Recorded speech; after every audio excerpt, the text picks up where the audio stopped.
Ever wonder how some investors seem to always make the right moves?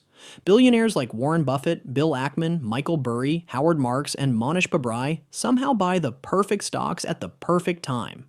It almost feels like they're playing a different game. Well, they are. The rich aren't guessing. They have data, strategies, and access to information that gives them an unfair advantage. But here's the thing. We can cheat the system too. Every quarter, these elite investors are required to share their trades through 13F filings, giving us a peek into their strategy. And right now, the smart money is making some bold, high-conviction moves.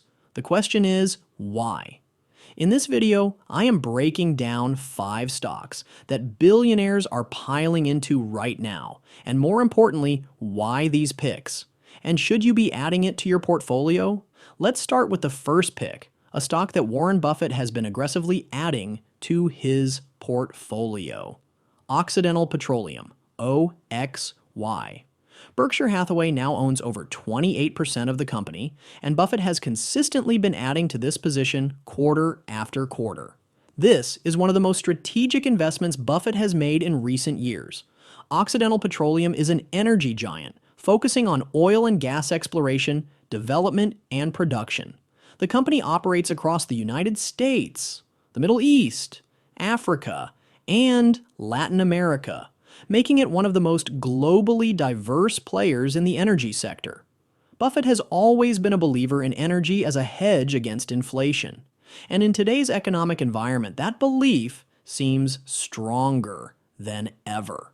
Looking at the numbers, Occidental has a market capitalization of $47.3 billion, making it one of the larger independent energy companies. Over the last year, it generated $26.7 billion in revenue. But what really stands out is its profitability. The company posted $12.6 billion in EBITDA, which is earnings before interest, taxes, depreciation, and amortization. That means nearly half of every dollar in revenue turns into pure operating profit before additional expenses. Its net income came in at $2.38 billion, showing that despite oil price volatility, Occidental remains solidly profitable. But what Buffett likely finds most attractive is its cash flow. The company generated $4.4 billion in free cash flow in the last 12 months, meaning it has plenty of cash left after capital expenditures to reinvest in the business, pay down debt, or return money to shareholders. Debt reduction has been a massive focus for Occidental since its high-profile acquisition of Anadarko Petroleum in 2019. That deal left the company with a mountain of debt, exceeding $30 billion at one point. But over the last few years, Occidental has aggressively paid that down, reducing its net debt to just $1.51 billion. From a valuation perspective, Occidental is not expensive compared to its earnings. The company trades at a forward price-to-earnings ratio of 13.9, which means investors are paying about $14 for every $1 of expected future earnings. Its EV to EBITDA ratio sits at 6.4, meaning its total enterprise value, market cap plus debt, is just over 6 times its annual operating profits. Compared to other major oil companies, these are reasonable valuations, suggesting that Occidental is still attractively priced. But why does Buffett keep buying more? One theory is that he's aiming for a full takeover of the company. Berkshire Hathaway already has regulatory approval to buy up to 50% of Occidental, which is unusual for Buffett, as he typically prefers to own significant stakes in companies rather than outright acquisitions. But the fact that he keeps aggressively adding shares suggests he's thinking bigger. Another key factor is dividends and share buybacks. Occidental has a dividend yield of 1.9%, meaning shareholders get nearly $2 in dividends for every $100 invested. While that's lower than some energy peers, the company has been aggressively buying back shares, which increases the value of remaining shares over time. In the broader energy market, oil prices have remained volatile, with global supply and demand constantly shifting. However, Buffett has always played the long game. Unlike traders trying to time oil price fluctuations, He invests in companies that can generate strong cash flows over decades, regardless of short-term swings. That's exactly what he sees in Occidental, a high-quality, cash-generating business with improving financials and a dominant market position. Buffett is making moves in energy, but Bill Ackman is playing a completely different game. His latest big bet is on a financial giant that controls assets across real estate, renewables, and private equity.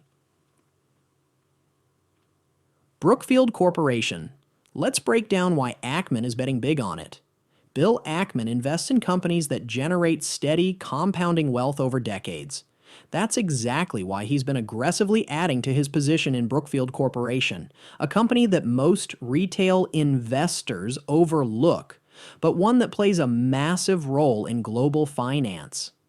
Brookfield Corporation is one of the largest alternative asset managers in the world, overseeing over $900 billion in assets across real estate, infrastructure, renewable energy, and private equity. While most investors focus on traditional stocks and bonds, Brookfield thrives by owning and operating real hard assets, things like toll roads, skyscrapers, power plants, data centers, and even entire city districts. In today's economy, assets like these are extremely valuable. Many of Brookfield's contracts include inflation-protected pricing, meaning the company can raise fees on its infrastructure assets when inflation goes up. This makes it a powerful hedge in uncertain markets. Looking at the numbers, Brookfield generated $97.99 billion in revenue over the last year, an increase from $92.77 billion the year before. But what really makes this company stand out is its ability to convert revenue into massive operating profits. Brookfield's EBITDA came in at $30.69 billion, which means that nearly a third of every dollar it earns turns into cash flow that the company can reinvest. Its net income, however, dropped significantly from $5.2 billion in the previous year to just $1.13 billion. The reason?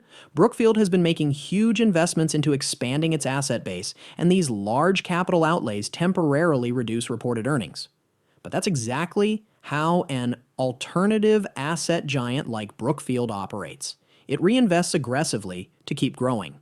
One area of concern is Brookfield's high debt load. The company has $233.7 billion in total debt.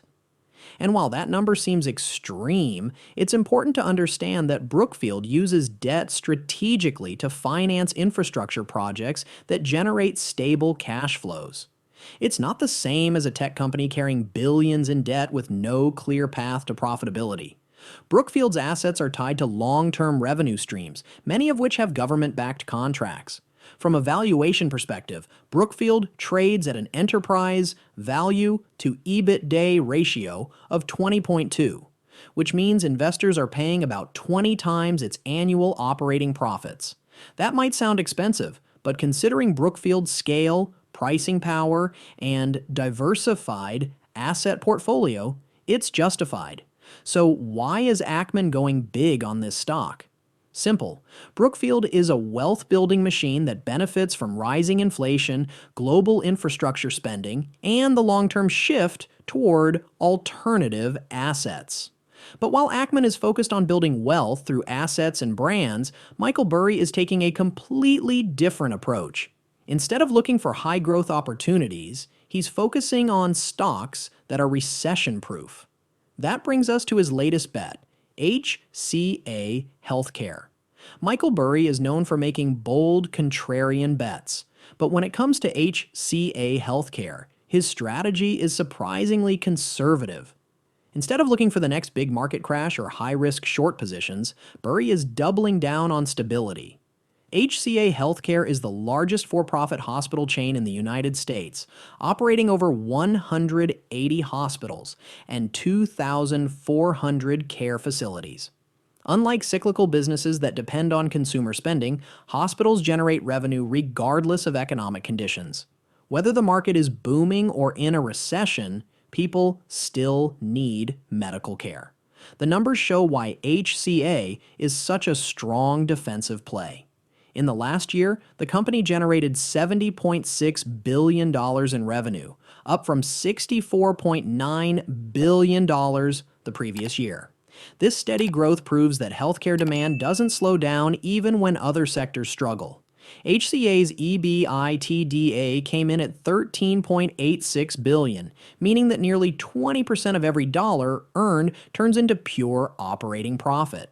But what really makes HCA stand out is its net income of $5.76 billion, which shows that even after accounting for expenses, the company remains highly profitable. One of the biggest concerns with HCA is its high debt load. The company carries $45.2 billion in total debt, which is significantly higher than its industry peers. However, this isn't as risky as it seems.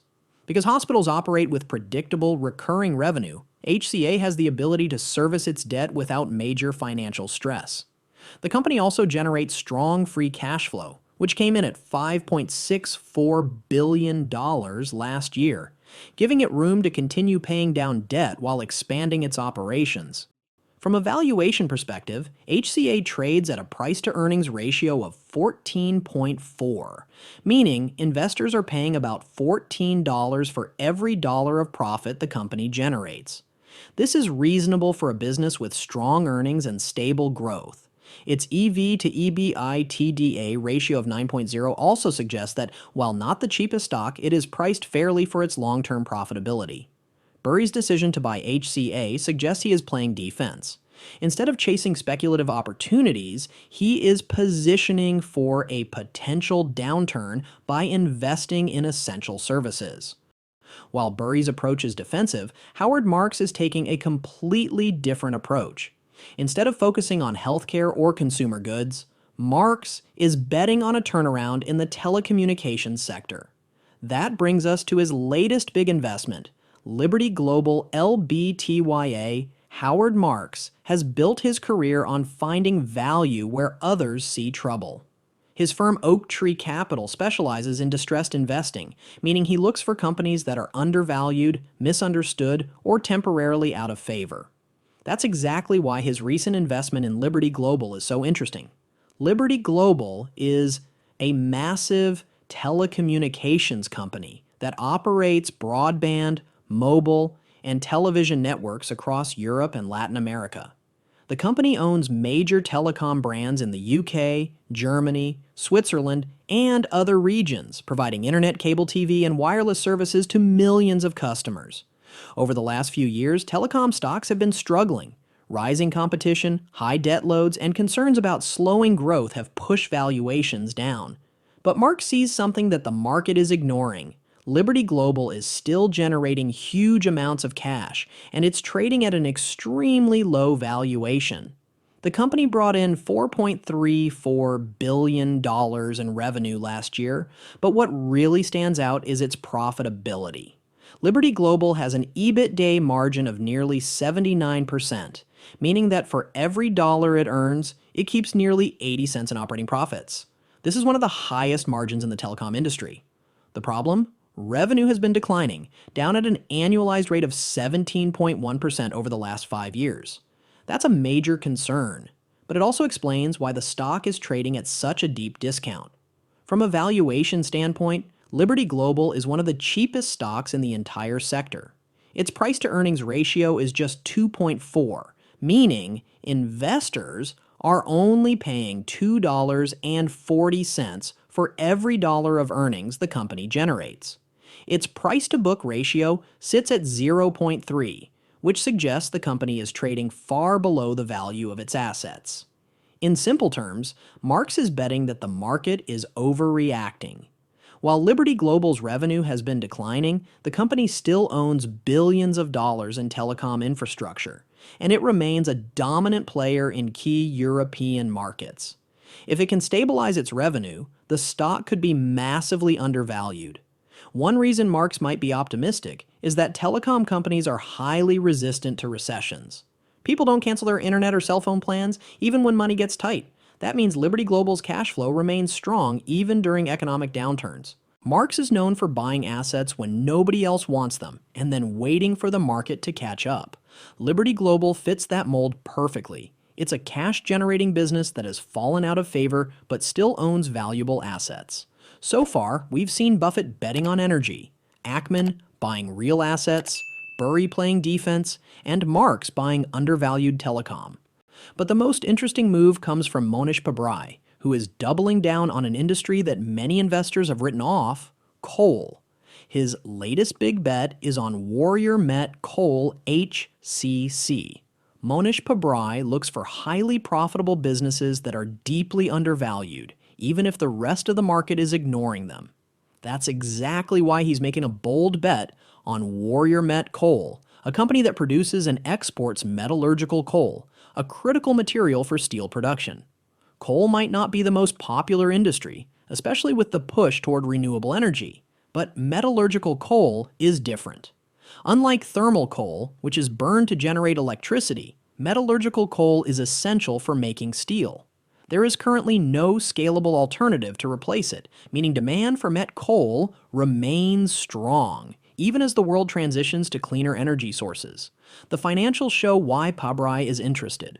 Warrior Met Coal generated $1.53 billion in revenue last year, with an EBITDA of $441 million, giving it an operating margin of 28.8%. That means nearly 30% of every dollar in revenue turns into operating profit, an extremely strong margin for a commodity-based business.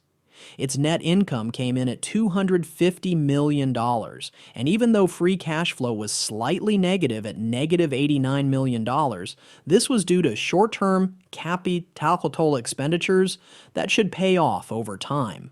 What really makes Warrior Met Coal stand out is its low debt. Unlike other coal companies that have massive liabilities, Warrior Met carries just $173 million in total debt, giving it a debt-to-equity ratio of just 0.1. Another impressive metric is return on invested capital, ROIC, which stands at 32.8%. This means that for every dollar the company invests back into its operations, it generates nearly 33 cents in pure profit. This level of efficiency is something that most businesses, especially in the commodity sector, can't match. From a valuation standpoint, Warrior Met Coal trades at a price-to-earnings ratio of 9.6, which means investors are paying less than $10 for every dollar of earnings the company generates. Its enterprise value to EBIT ratio sits at 4.75, meaning the stock is priced at less than 5 times its annual operating profits. These numbers suggest that Warrior Met is significantly undervalued, given its profitability and cash flow generation. While coal stocks have fallen out of favor due to environmental concerns, Pabrai is taking a pragmatic approach. Metallurgical coal is still a necessity, and Warrior Met is one of the most efficient producers in the industry. Michael Burry is taking a defensive position because he thinks a huge market correction is coming next. Click the video on screen to find out why he thinks so.